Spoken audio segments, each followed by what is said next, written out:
Hey friends, Alvin here. Welcome to our last monthly Zoom for this ministry season. And so, as we head into into the final parts of spring, into the summer, we are glad to have Dan Pyke, who is the Director of Children and Family Ministries with the Canadian Baptists of Atlantic Canada. And he's also the Director of Next Generation Ministries with Acadia. He's living in, actually, I'm trying to remember now, New Brunswick, I believe. And so Yep. he'll correct me if I'm wrong. So he and his family are in New Brunswick, and one of the cool things that he told me earlier was he and his son are about to get their red stripe in Taekwondo, and so that's a cool fact about their family. But Dan can also introduce a little bit more about himself in a moment. But we are glad that Dan is here for these next few minutes, looking at this idea of how exactly do you prep for service projects now, in light of all the reopening and closing and lockdown and reopening and all that fun stuff. And in particular, as he is about to lead the Atlantic Baptist through Undercurrent, which is something that hopefully he'll be able to share later on. We are glad to have Dan here. And by the way, he did share a Canva document. And so we're going to make sure that's in the link as well below. So take a look at that and follow along. So Dan, welcome. Thanks, Alvin. So good to be with you today and to be able to share a bit. So yeah, it's just so glad to be able to join you and spent a lot of time in Zoom meetings. So it's kind of fun being able to connect across the country in this way. As Alvin said, I live in New Brunswick in a small town called Grand Bay Westfield, just outside of St. John. So yeah, I lived there with my family, and like everyone else, the last year has been absolutely bananas for us and our family, and we have kids in middle school and elementary and preschool, and so yeah, it's been a wild ride trying to get kind of accustomed to life in COVID, but we're excited about things reopening. And as we're talking about church ministries and kind of looking like past pandemic and what this can look like, I'm excited to be able to chat a little bit with you tonight about service projects and what does it look like to do serving projects, why are they important, and what are some of the things that we should keep in mind. For me, before coming into this role, I've been with the CBAC for about a year and a half, but before that, I spent about a decade in full-time youth ministry. And one of my favorite things that I loved to do was planning serving projects with my students. And so I would take part in some of our larger events that we call Title Impact, where we would kind of gather all of our youth groups in one city, one location for a week, and we would do serving projects. But I also spent a lot of time in our ministries looking to see how we can do serving projects in our own community as well. And so it was very intentional about plugging into our communities, into our neighborhoods, and finding ways that we can serve. Just recognizing that for our students, they want a faith that's active and where they can participate. And so getting them involved in projects is a real way to build community, help them reflect on the actions of God around them, and just create some really neat opportunities. One of my favorite experiences in my time in youth ministry was when I was serving in a church in the Fredericton area in New Brunswick. And we had developed a partnership with one of the local food banks in the city, and they had undergone a significant transformation of their ministry as they moved from a tiny basement location in one part of the city to the point where they actually purchased an abandoned greenhouse area. And so they were in the process of revisioning their organization from just a food pantry to actually like a few food distribution center. And so they were establishing community gardens and different things. And so the property that they had purchased had been sitting empty for 5 to 10 years. And so it was quite overgrown. When the greenhouse closed, they literally just seemed like they just walked away from the property. And so there was garbage and just years of weeds and everything like that. And so our youth group, we started a multi-year partnership. We spent about 4 or 5 years taking a week every summer, us and another church.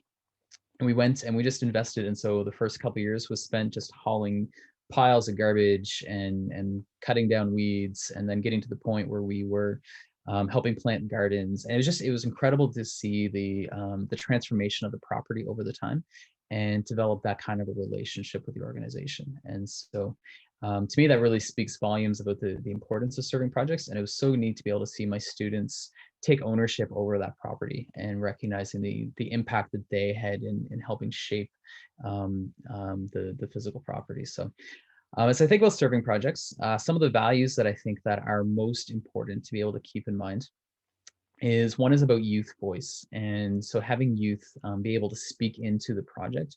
It's easy for us as leaders to come up with an idea and invite our students to it, and hopefully they show up. But if we can actually get our students involved in the planning and asking their input, on how we want to serve, and maybe some of the needs that they identify in their community, then I really think it helps build their ownership and their buy-in. And if they're excited about it, they're going to invite their peers, their friends to come and to join them as well. So I think it's really important to have the youth voice represented in the serving project.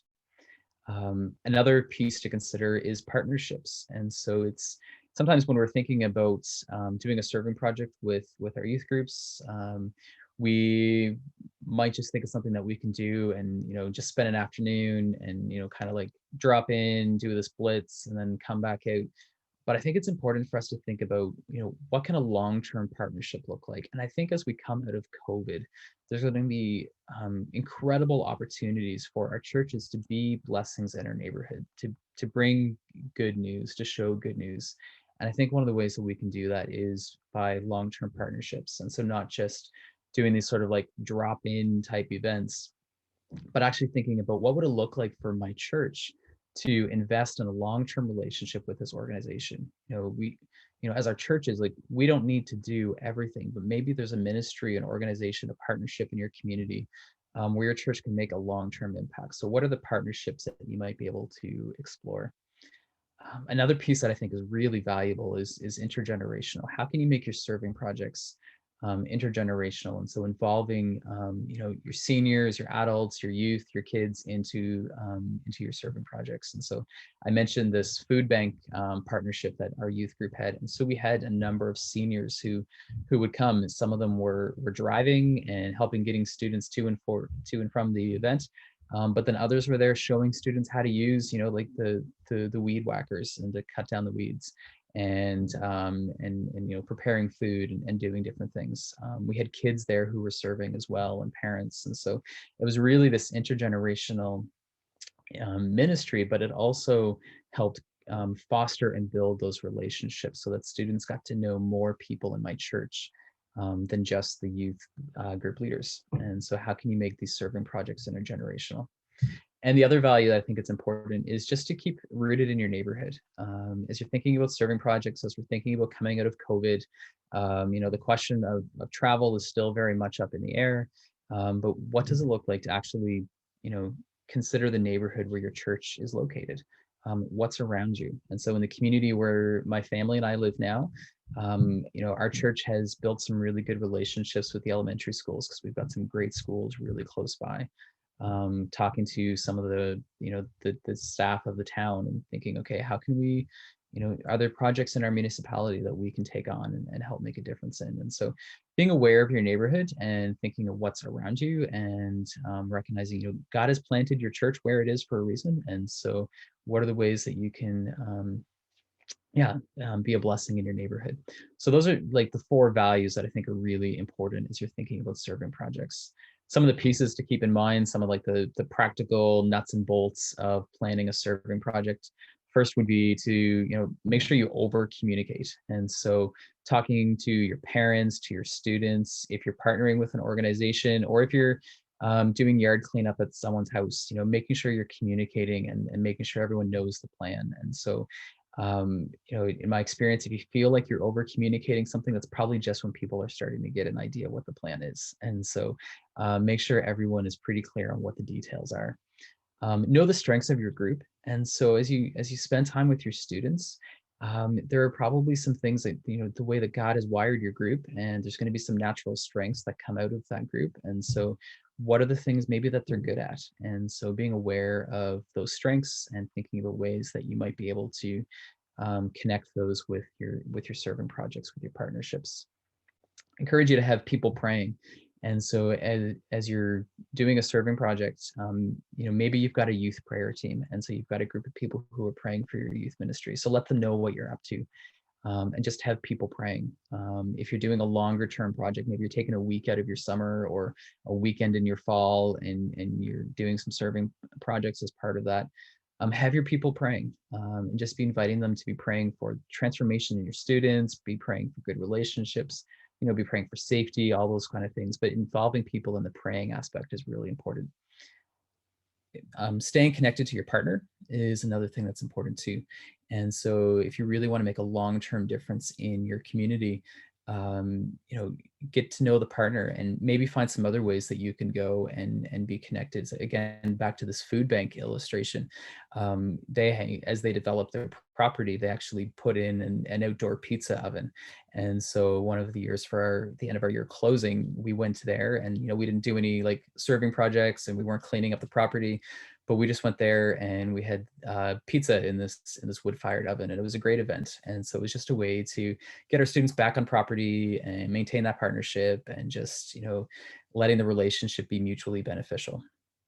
Debriefing with your students is also really important. And so at the end of an event, sitting down with them and helping them look for God's activity. What was God up to? My favorite question in debriefing is just simply, where did you see God today? What did you see God doing? And so helping students make the connection that what they were doing with their hands is related to their faith in Christ as well. And so spending time debriefing with them.